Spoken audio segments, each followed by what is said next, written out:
ಆತ್ಮೀಯ ವಿದ್ಯಾರ್ಥಿಗಳಿಗೆ ನಿಮ್ಮ ಸುನಿತಾ VSR ಮಾಡುವ ನಮಸ್ಕಾರಗಳು.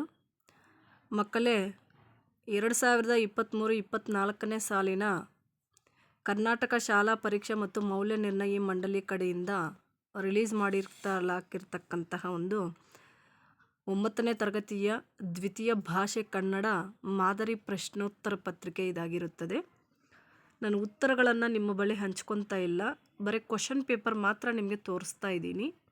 ಉತ್ತರಗಳು ಬೇಕಾಗಿರ್ತಕ್ಕಂಥ ಪಕ್ಷದಲ್ಲಿ ಮೆಸೇಜನ್ನು ಮಾಡಿದರೆ, ಕಾಮೆಂಟನ್ನು ಮಾಡಿದರೆ ಉತ್ತರಗಳನ್ನು ಕೊಡೋಕ್ಕೆ ಅನುಕೂಲವನ್ನು ಮಾಡಿಕೊಡ್ತೇನೆ.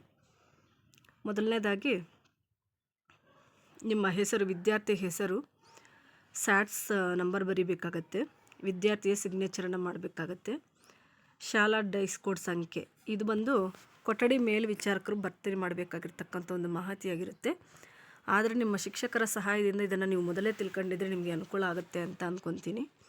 ಶಾಲೆಯ ಹೆಸರು, ಕ್ಲಸ್ಟರು, ಬ್ಲಾಕ್, ಜಿಲ್ಲೆ, ಶಾಲೆಯ ವಿಧ ಅಂದರೆ ಸರ್ಕಾರಿನ, ಅನುದಾನಿತನ, ಅನುದಾನ ರಹಿತನ ಅಂತ ಕೊಠಡಿ ಮೇಲ್ವಿಚಾರಕರ ಸಹಿ ಆಗುತ್ತೆ.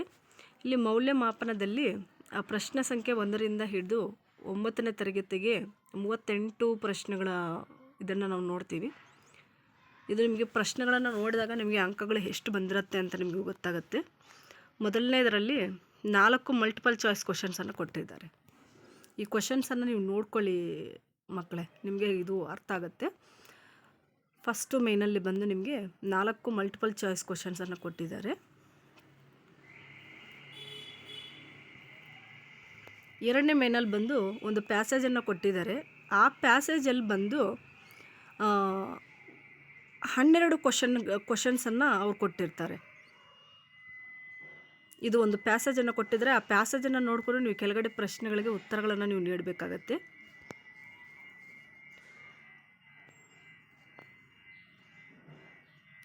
ನೆಕ್ಸ್ಟ್ ಬರ್ತಕ್ಕಂಥದ್ದು, ಇದು 3 ಪ್ರಶ್ನೆಗಳಿಗೆ ಬಂದು ಒಂದು ಪ್ಯಾಸೇಜ್, ಇನ್ನೊಂದು 3 ಪ್ರಶ್ನೆಗಳಿಗೆ ಬಂದು ಇನ್ನೊಂದು ಪ್ಯಾಸೇಜ್ ಕೊಟ್ಟಿದ್ದಾರೆ. ಇಲ್ಲಿ ಉರುಸುಗಳ ಭಾವೈಕ್ಯದಿಂದ ತಗೊಂಡಿದ್ದಾರೆ. ಕ್ವಶನ್ ನಂಬರ್ 8ಇಂದ ಹಿಡಿದು 11 ತನಕ ಇದನ್ನು ಮಾಡಬೇಕಾಗತ್ತೆ.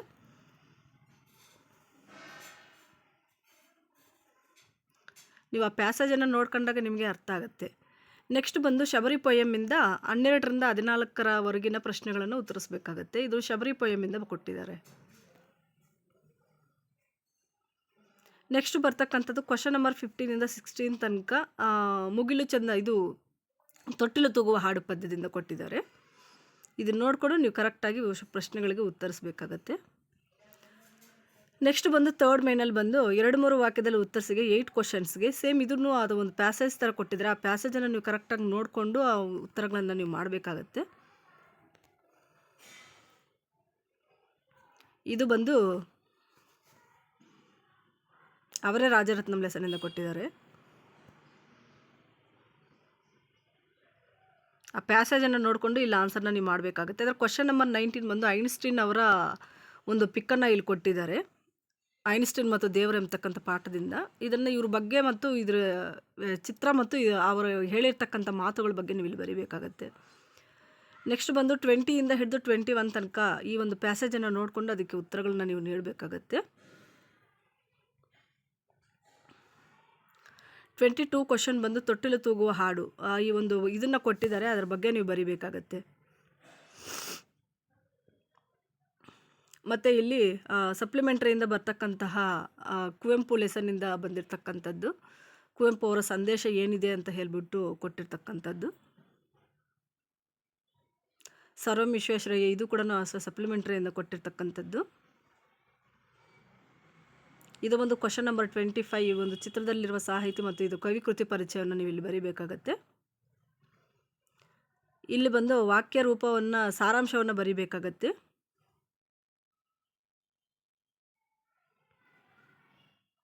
ಟ್ವೆಂಟಿ 27 ಕ್ವಶನ್ ನಂಬರ್ ಬಂದು ಬೆಳಗು ಜಾವದ ಒಂದು ಸನ್ನಿವೇಶಗಳ ಬಗ್ಗೆ ಬರೀಬೇಕಾಗುತ್ತೆ. ಅಂದರೆ ಭಾವಾರ್ಥವನ್ನು ನಿಮಗೆ ಏನು ತೋಚಿರುತ್ತೋ ಅದ್ರ ಬಗ್ಗೆ ನೀವು ಬರೀಬೇಕಾಗತ್ತೆ ಇಲ್ಲಿ. ನೆಕ್ಸ್ಟ್ ಬಂದು ಗಾದೆ ಮಾತುಗಳು. 2 ಕ್ವಶನ್ ಕೊಟ್ಟಿದ್ದಾರೆ, 2ರಲ್ಲಿ ಅದು ಒಂದು ಬರಿಬೋದು. ನೆಕ್ಸ್ಟ್ ಬಂದದ್ದು ಸಂದರ್ಭ ಸಹಿತ ವರಸೆ 5 ಕ್ವಶನ್ಸ್ನ ಕೊಟ್ಟಿದ್ದಾರೆ, 3 ಪ್ರಶ್ನೆಗಳು, 5 ಪ್ರಶ್ನೆಗಳು 3 ಅಂಕಗಳು.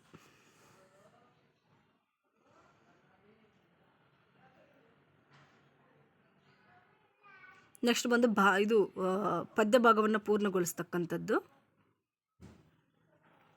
ನೆಕ್ಸ್ಟ್ ಬಂದು 10 ವಾಕ್ಯದಲ್ಲಿ ಉತ್ತರಿಸಿಗೆ. ಈ ಒಂದು ಚಿತ್ರವನ್ನು ನೋಡ್ಕೊಂಡಿದ ತಕ್ಷಣ ನಿಮಗೆ ಅರ್ಥ ಆಗುತ್ತೆ ಯಾವ ಲೆಸನಿಂದ ಇದು ಬಂದಿದೆ ಅಂತ.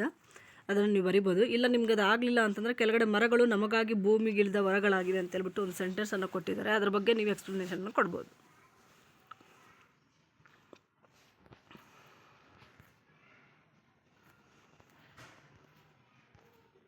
ನೆಕ್ಸ್ಟ್ ಬರ್ತಕ್ಕಂಥದ್ದು ಗದ್ಯ ಭಾಗ ಓದಿಕೊಂಡು ಉತ್ತರಗಳನ್ನ ಬರೀತಕ್ಕಂಥದ್ದು. ಇದು ನಿಮ್ಗೆ ಆಲ್ರೆಡಿ ತಿಳಿದಿರ್ತಕ್ಕಂಥದ್ದೇನೆ. ನೆಕ್ಸ್ಟ್ ಬಂದು 37 ಕ್ವಶನ್ ನಂಬರು ಪ್ರಬಂಧ ಬಗ್ಗೆ ಇದೆ. ರಾಷ್ಟ್ರೀಯ ಹಬ್ಬಗಳು ಮತ್ತು ಅರಣ್ಯ ಸಂರಕ್ಷಣೆ ಅಗತ್ಯತೆ. ಇದಿಷ್ಟು ಕೂಡ ಒಂದು ಕ್ವಶನ್ ಪೇಪರು. ಇದು ಲಾಸ್ಟ್ ಮೇನ್ ಬಂದು ಪತ್ರಲೇಖನ ಬರೀತಕ್ಕಂಥದ್ದು. ನಿಮಗೆ ಆಫಿಷಿಯಲ್ ಲೆಟರ್ ಬೇಕಾದರೆ ಆಫಿಷಿಯಲ್ ಲೆಟರ್ ಬರೀರಿ, ಇಲ್ಲ ಪರ್ಸ್ನಲ್ ಲೆಟರ್ ಬೇಕಾದರೆ ಪರ್ಸ್ನಲ್ ಲೆಟರ್ ಬರೀರಿ.